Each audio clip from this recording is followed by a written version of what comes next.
ప్రియమైన సహోదరులారా, 149 రెండవ వచనంలో దేవుని వాక్యం ఏమని సెలవిస్తా ఉందండి? ఇశ్రాయేలీయులు తమ పుట్టిన వారిని బట్టి సంతోషించుదురు గాక, సియోను దేవుడు తమ రాజును బట్టి ఆనందించాలి. ప్రియమైన సహోదరులారా, ఈ లోకంలోని మరి దేవుని వాక్యం సెలవిస్తా ఉంది, మనం పరదేశులమి యాత్రికులు కాబట్టి నువ్వు ఎవరిని బట్టి సంతోషించాలంటే నీకున్న భూమిని బట్టి, నీకున్న బంగారాన్ని బట్టి, నీకున్న ఇంటిని బట్టి కాదు. దేవుని వాక్యం సెలవిస్తా ఉంది, నీ రాజును బట్టి నీవు సియోనులో ఆనందించాలి. మరి సియోనులో రాజును బట్టి ఎందుకు ఆనందించాలి?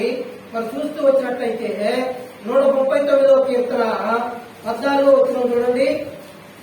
139వ కీర్తన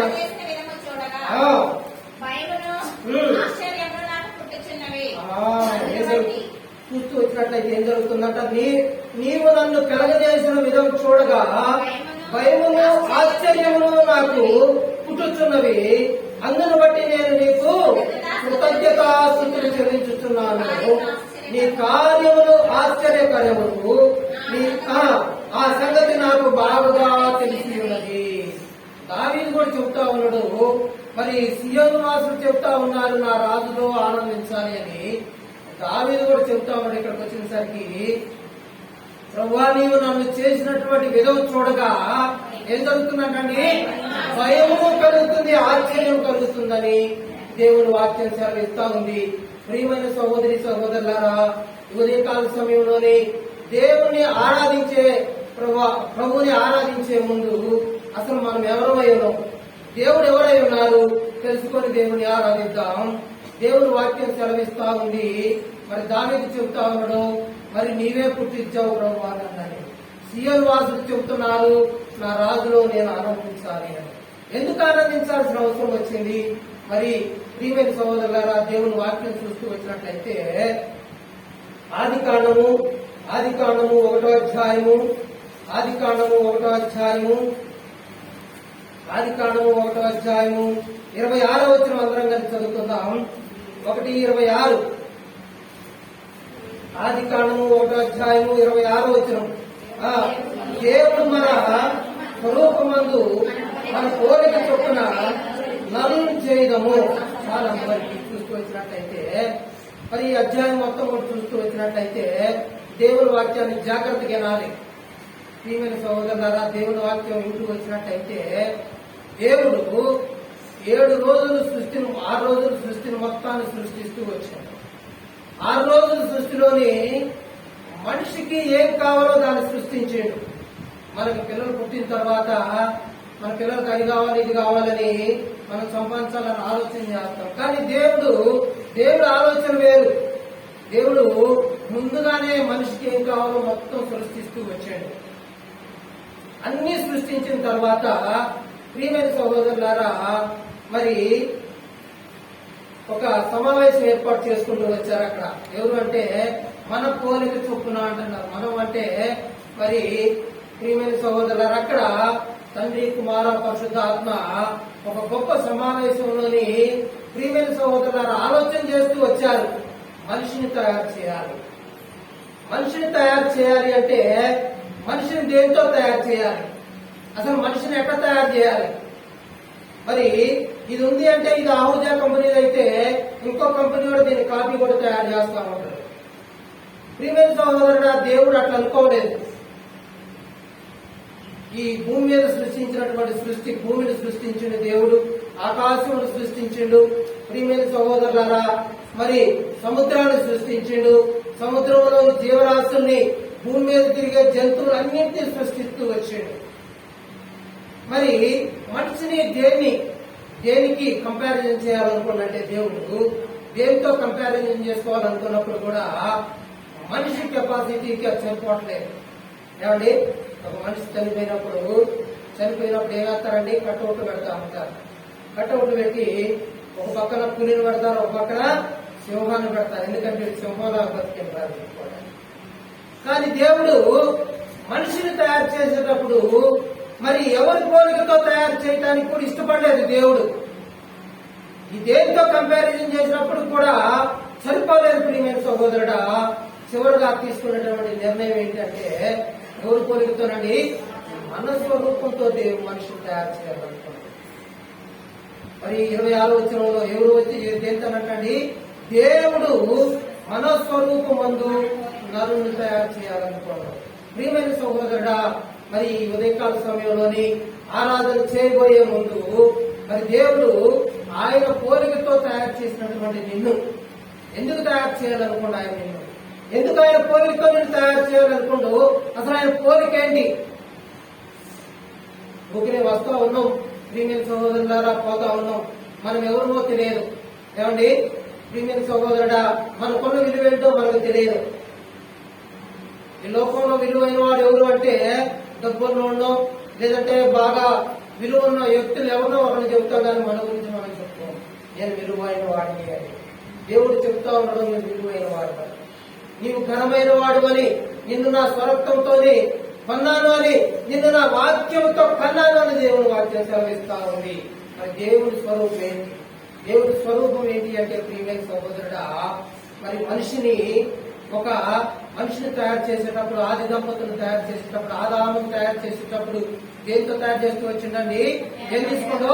నేల నుండి ఒక జిగట మన్నును తీసుకొని జీవవాయువు ఓదగా జీవాత్మాయనం అని చెప్తా వచ్చింది. ఆ జీవవాయువు ఓదక ముందే మరి నరుల్లో ఏం తీసుకొచ్చి పెడుతూ వచ్చిందంటే దేవుడు ఆయన స్వరూపాన్ని తీసుకొచ్చి పెడుతూ వచ్చింది. ఏంటి అసలు ఆయన స్వరూపం? మరి చూస్తూ వచ్చినట్లయితే యోహాను సువార్త 17వ అధ్యాయము 25వ వచనం చూస్తూ వచ్చినట్లయితే, యోహాను సువార్త మొదటిగా చూస్తూ వచ్చినట్లయితే ఏంటంటే ఆయన ఎవరంటండి? నీతి స్వరూపుడు. జాగ్రత్త గుర్తు పెట్టుకోవాలి. నీ జీవితంలో నువ్వు ఎందుకు ఆరాధించాలో దేవుణ్ణి నువ్వు తెలుసుకోవాలి. నువ్వెవరో తెలుసుకోవాలి. ఆయన ఫస్ట్ నీలో ఏం తీసుకొచ్చి పెట్టిండు? నీతిని తీసుకొచ్చి పెడుతువచ్చు. దేవుని వాక్యం సెలవిస్తా ఉంది, నీతి మాత్రం లేడు ప్రియమైన సహోదరుడా. కానీ నిన్ను తయారు చేసేటప్పుడు ఆయన స్వరూపమైనటువంటి నీతిని తీసుకొచ్చి నీలో పెడతా ఉంటూ వచ్చినాడు. రెండోదిగా చూస్తూ వచ్చినట్లయితే ఎఫ్సీలకు రాసిన పత్రిక 1వ అధ్యాయం 19వ వచనం. ఎఫ్సీలకు రాసిన పత్రిక 1వ అధ్యాయం 19వ వచనం.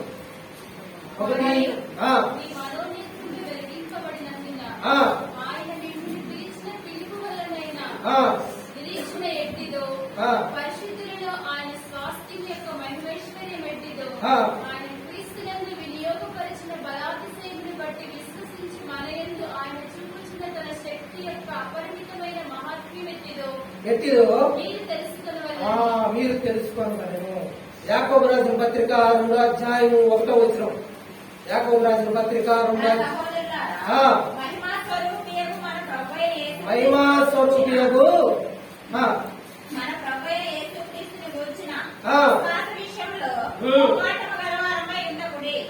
చూస్తూ వచ్చినట్లయితే ప్రియమైన సహోదరుడా, మొదటగా నీలో ఏం స్వరూపాన్ని తీసుకొచ్చాడు? నీతి స్వరూపాన్ని తెచ్చాడు.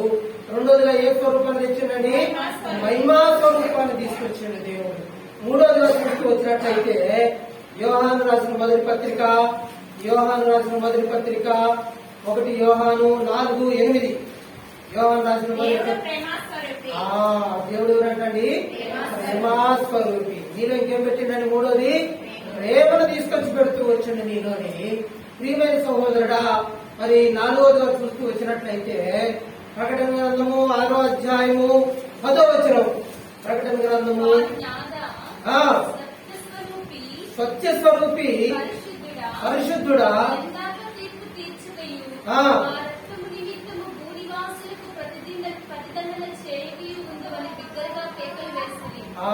చూస్తూ వచ్చినట్లయితే ఇక్కడ ఏ స్వరూపం అయినా సత్య స్వరూపడ. ప్రియమైన సహోదరుడు, మళ్ళా ఇంకొక అవయవాన్ని తీసుకొచ్చి పెట్టిన ఏ అవయవం అండి? అది సత్య స్వరూపం అనేటువంటి అవయవాన్ని పెడుతూ వచ్చాడు. అది మళ్ళా అదే 6:10 చూస్తూ వచ్చినట్లయితే ఇంకేంటి? పరిశుద్ధ స్వరూపి. ప్రియమైన సహోదరుడా, నీవు నేను కూడా ఈ ఉదయకాల సమయంలో ఆరాధన చేయడానికి దేవుడు ఆయన పోలిక చొప్పున నీలో ఏం పెడుతూ వచ్చిండు అంటే మొదటగా నీతి స్వరూపాన్ని పెడుతూ వచ్చాడు, రెండోది మహిమా స్వరూపాన్ని పెడుతూ వచ్చాడు, మూడోది ప్రేమ స్వరూపాన్ని పెడుతూ వచ్చాడు, నాలుగోది సత్య స్వరూపాన్ని పెడుతూ వచ్చాడు, ఐదోదిగా పరిశుద్ధ స్వరూపాన్ని పెడుతూ వచ్చాడు. ప్రియమైన సహోదరుడా, ఇన్ని ప్రియమైన సహోదరుడు దేవుని ఆధిక్యతల్ని నీలో ఉంచి జీవాయువులుగా నీవు జీవాత్మైకి వచ్చాడు. ప్రియమైన సహోదరి సహోదరుడా, మరి ఒక మనిషి ప్రియమైన సహోదరుడా ఎవరితో సమానం అని చెబుతూ వచ్చిందండి?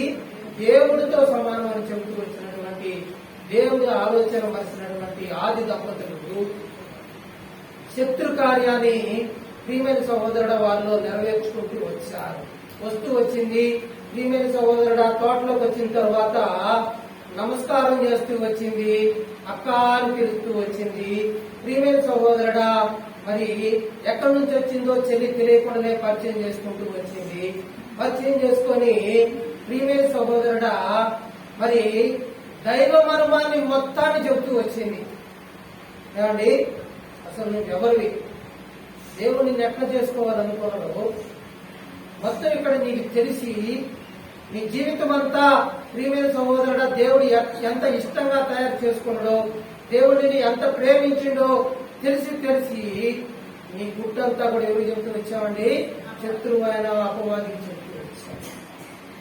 అపవాది అంటా ఉన్నాడు, లేదు ఈ పండు తింటే ఎట్లుంటాయి అంటండి, చావని చెప్తా వచ్చి దేవదూతల వలె ఉంటారని చెబుతూ వచ్చి.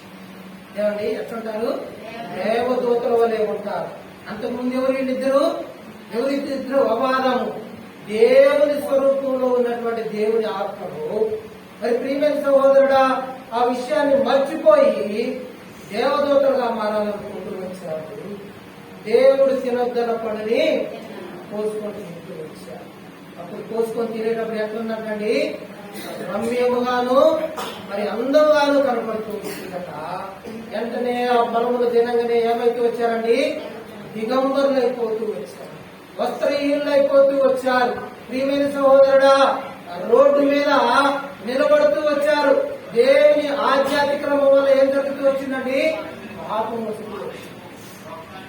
మన జీవితాల్లోని పాపం రావటం వల్ల ప్రియమైన సహోదరుడు ఏం జరుగుతూ వచ్చిందంటే, హోషియా గ్రంథము 10వ అధ్యాయము 8వ వచనం చూస్తున్నట్లయితే, హోషియా గ్రంథము 10వ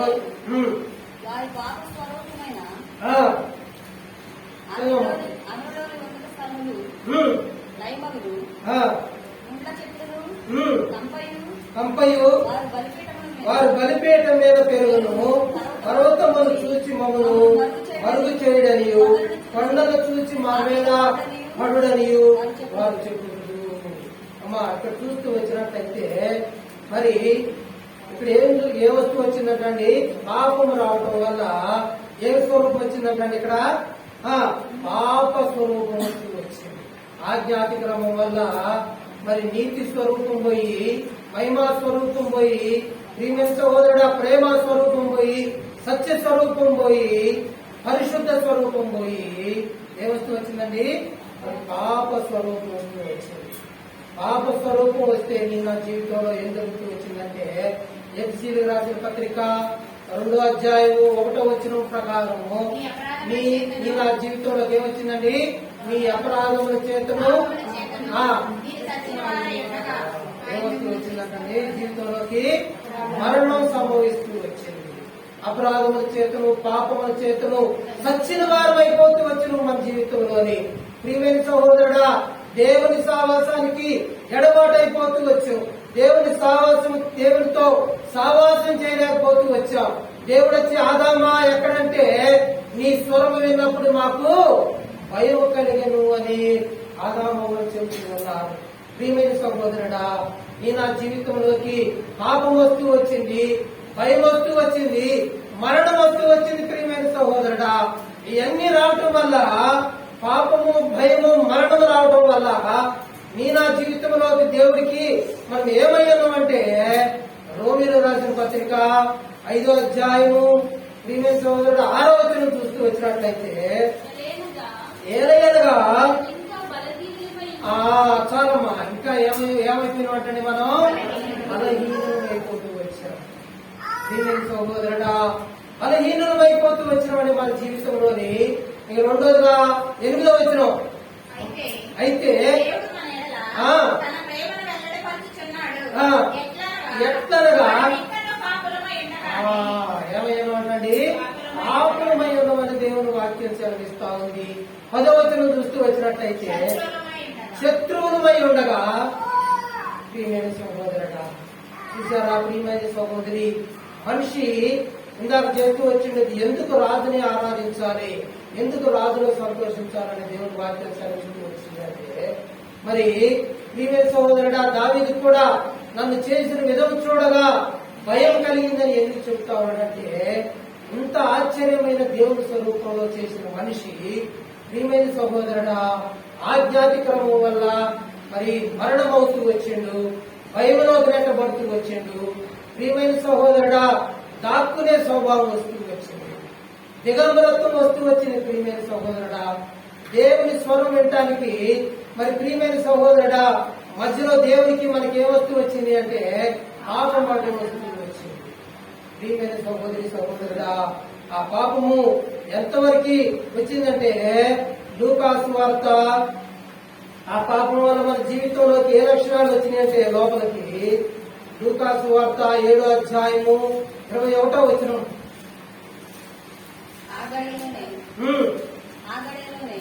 లూకాసు వార్త 7వ అధ్యాయం 21వ చదవండి. ఆయన రోగములను అనేకులను స్వస్థపరిచి చాలా మంది గుడ్డి వారికి చూపు దయచేసి. మార్క్స్ వార్త 7వ అధ్యాయము మనుషుల హృదయంలో నుండి జారత్వములను వ్యభిచారములను చెడుతనములను కామ వికారములను దేవదూషణయు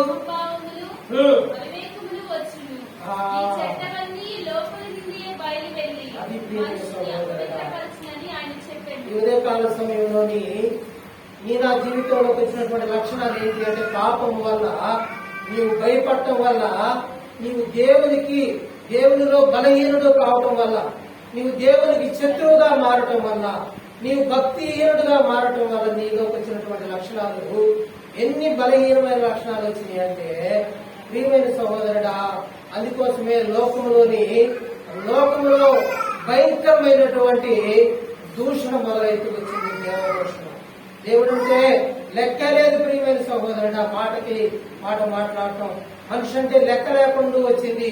మరి ప్రియమైన సహోదరుడా, దేవుని ప్రేమంతా కూడా వ్యర్థమైపోతూ వచ్చింది. శరీరంలోని అనేక రకాలైనటువంటి బలహీనతతో నింపబడుతూ వచ్చింది. వ్యభిచార లక్షణాలు, ప్రియమైన సహోదరుడు దొంగతనము, అనేక రకాలైనటువంటి దుర్మార్గం వల్ల ఈ లోకమంతా కూడా పాడైపోతూ వచ్చింది. ప్రియమైన సహోదరుడా, ఈ లోకంలోని మంచితనమే లేదని దేవుని వాక్యం సెలవిస్తా ఉంది. మరి రోమిలకు రాసిన పత్రిక 1వ అధ్యాయము 24వ వచనం చూస్తూ వచ్చినట్లయితే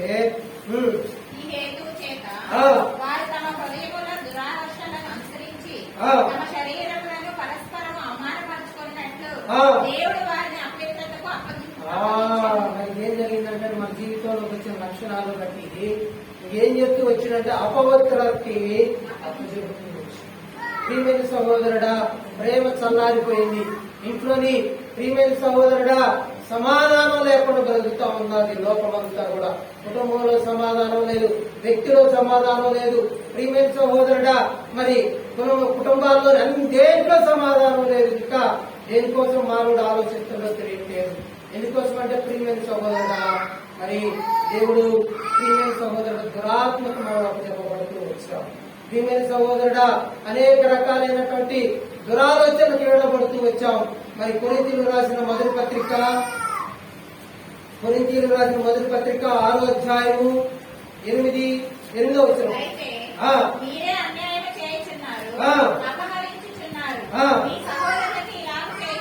చేయుచున్నారు. తెలియదా? మోసపోకుడి. ఆ. జారులైనను, జారు- విగ్రహారాధికులైనను, ఆ. వ్యభిచారులైనను, ఆడపితనము గలవారైనను, ఉమ్. పురుష సంయోగులైనను, ఆ. దొంగలైనను, ఆ. లోకులైనను, త్రాగుబోతులైనను, దూషకులైనను, ఉమ్. దోచుకొనివారైనను దేవుని రాజ్యమునకు వారసులు కానేరరు. ప్రియమైన సహోదరుడా, దేవుని వాక్యం తిరిగి ప్రకటించబడతా ఉంది. ఎందుకు ఇంకా మనిషి నా స్వరూపంలో చేసుకున్న మానవుడా ఎందుకు దురాశల చేత ఏడవబడతాం? ఈ ఉదయకాల సమయంలో ఎవరో తెలుసుకోవాలి. ఇంకా ఎన్ని రోజులు ఈ దురాలోచనతో బ్రతుకుతామని దేవుని వాక్యం ఈ రోజు నిన్ను నన్ను కూడా ప్రేమిస్తా ఉంది. ఈ ఉదయకాల సమయంలో దేవుని వాక్యము, ప్రియమైన సహోదరుడా, మరి దేవుని వాక్యం నీతో మాట్లాడుతా ఉంది. నీవు ఎవరో ఇంకా ఎన్ని రోజులు తెలుసుకుంటావు? దురాశలతో ఏడ్చబడుతున్నటువంటి నీ జీవితాన్ని ఇంకా ఎన్ని రోజులు మార్చుకుంటావు? ప్రియమైన సహోదరుడా, తెలుసుకొని దేవుని వాక్యం చదివిస్తా ఉంది.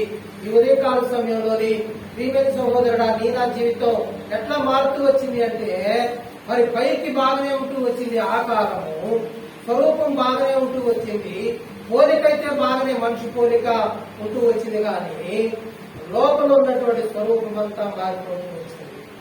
ఎట్లా స్వరూపం మారిపోతూ వచ్చింది అంటే, ఈ మధ్యకాలంలోని ప్రీమియం సహోదరుడా 500 రూపాయలు 1000 రూపాయల నోట్లు మార్పు జరుగుతూ వచ్చింది.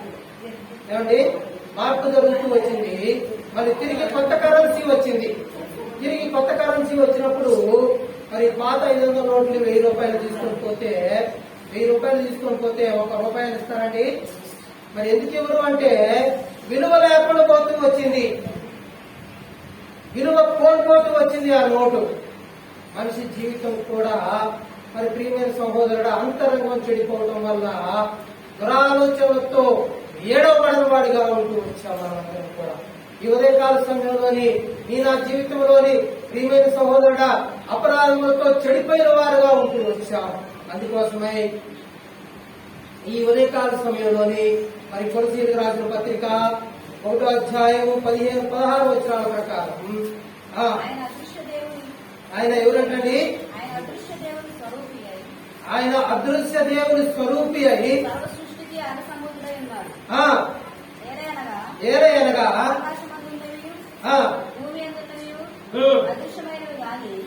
అదృశ్యమైనవి గాని అవి సింహాసనములైనను ప్రభుత్వములైనను ప్రధానులైనను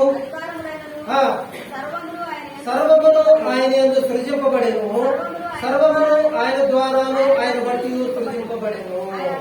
ఏమైనా సహోదరుడా, చూస్తూ వచ్చినట్లయితే ఇక్కడ నీ నా జీవితంలోని ఇందాక చెప్తూ వచ్చాం, మనం చచ్చిన వారమై ఉన్నామని, పాపము చేత ఏడవబడుతున్న వారమై ఉన్నామని, బలహీనమై ఉన్నామని, భక్తిహీనమై ఉన్నామని దేవుని వాక్యం చెప్తూ వచ్చింది. నీ నా జీవితంలోని ప్రియమైన సహోదరుడా మరలా తిరిగి దేవుని స్వరూపంలోకి మార్చడానికి మరి దేవుడు ప్రియమైన సహోదరుడా 15వ వచనంలో ఆయన అదృశ్య దేవుని స్వరూపి అయి మళ్ళా యేసు ప్రభువు వారు ప్రియమైన సహోదరుడా ఈ భూమి మీదకి మరి నీ నా అపరాధముల్ని పాపములను కొట్టివేయటం కోసం మన ఆకారాన్ని ధరించుకుంటూ ఈ లోకంలో పోతూ వచ్చాడు. ప్రియమైన సహోదరుడా, చూస్తూ వచ్చినట్లయితే 13వ వచనం చదవండి. 1:13 కొలసీ 1:13 ఆయన మనలను అంధకార సంబంధమైన అధికారములో నుండి విడుదల చేసి తాను ప్రేమించిన తన కుమారుని యొక్క రాజ్య నివాసులుగా చేశారు. ప్రియమైన సహోదరుడా, అల్లా తిరిగి నిన్ను దేవుని స్వరూపం, దేవుని లక్షణాలైనటువంటి మరి ప్రియమైన సహోదరుడా నీతి, మహిమ, ప్రేమ, సత్యము, పరిశుద్ధత అనేటువంటి స్వరూపములతో నింపుకొని ఈ మానవ లోకంలోకి భూమి మీద యేసు ప్రభు వారు వచ్చి తిరిగి ప్రియమైన సహోదరుడా అలా దేవుని స్వరూపంలోకి మార్చడానికి మానవ స్వరూపంగా దేవుడు ఈ లోకంలోకి వచ్చాడు. ఉదయకాల సమయంలోని యేసు ప్రభు వారు నీ కొరకు నా కొరకి ఫిలిప్పీయులకు రాసిన పత్రిక 2వ అధ్యాయము 6వ వచనం చూస్తూ వచ్చినట్లయితే ఆయన దేవుని స్వరూపం గలవాడై ఉండి దేవునితో సమానంగా విడిచిపెట్టకూడని భాగ్యమని ఎంచుకోలేదు, కానీ మనుషులు పోలికగా పుట్టి దాసుని స్వరూపం ధరించుకొని కానీ తానే చేసుకునేను. ఈ ఉదయకాల సమయంలో జీవం కలిగినటువంటి సర్వోన్నతుడైనటువంటి దేవుని కుమారుడు. ప్రియమైన సహోదరుడు, ఈ లోకంలోకి ఎట్లా వస్తూ వచ్చిందంటే దాసుని స్వరూపంలోకి వస్తూ వచ్చిండు. ఎందుకు దాసుని స్వరూపంలోకి వస్తూ వచ్చిండు?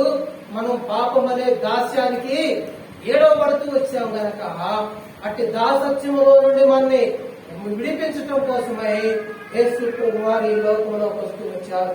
ప్రియమైన సహోదరుడా, తిమోతికి రాసిన మొదటి పత్రిక 6వ అధ్యాయం 15వ వచనం చూస్తూ వచ్చినట్లయితే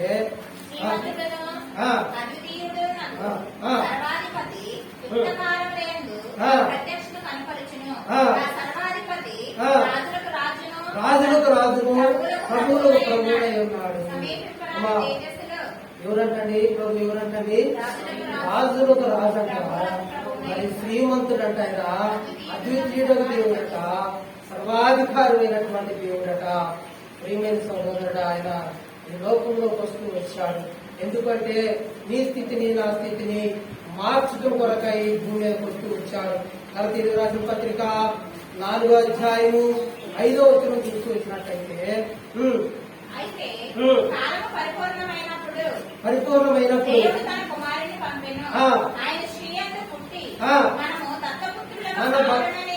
మనం దత్తపుత్రము కావాలని ధర్మశాస్త్రములకు లోబడి ఉన్నవారు అని విమోచించడకై ధర్మశాస్త్రమునికి లోబడిన వాడాయను.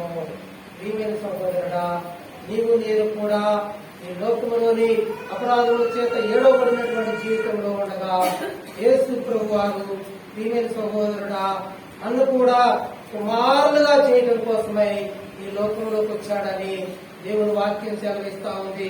ఇంకా చూస్తూ వచ్చినట్లయితే పేతురు రాసిన మొదటి పత్రిక 2వ అధ్యాయము 9వ వచనం చూసినట్లయితే ఎక్కడ ఉన్నామంటే మనం చీకటిలో ఉన్నటువంటి మన బ్రతుకుని ఆశ్చర్యకరమైనటువంటి తన వెలుగులోనికి ప్రచురం చేయ నిమిత్తము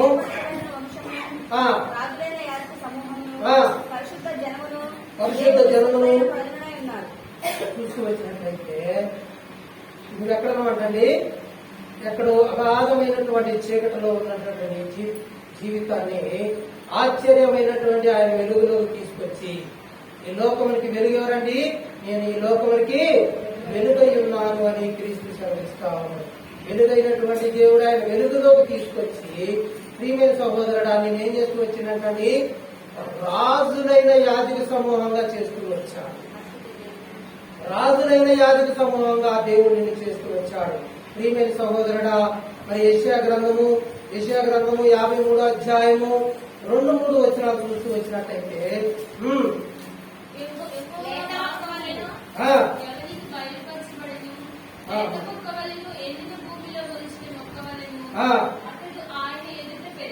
పెరిగాను. ఏం లేదంటే ఆయనకి స్వరూపమైనను సొగసైనను లేదు. మనం అతన్ని చూసి ఆపేక్షించినట్లుగా అతని స్వరూపం లేదు. అతడు తృణీకరించబడిన వాడును, ఆయన మనుషుల వలన విసర్జింపబడిన వాడునుగా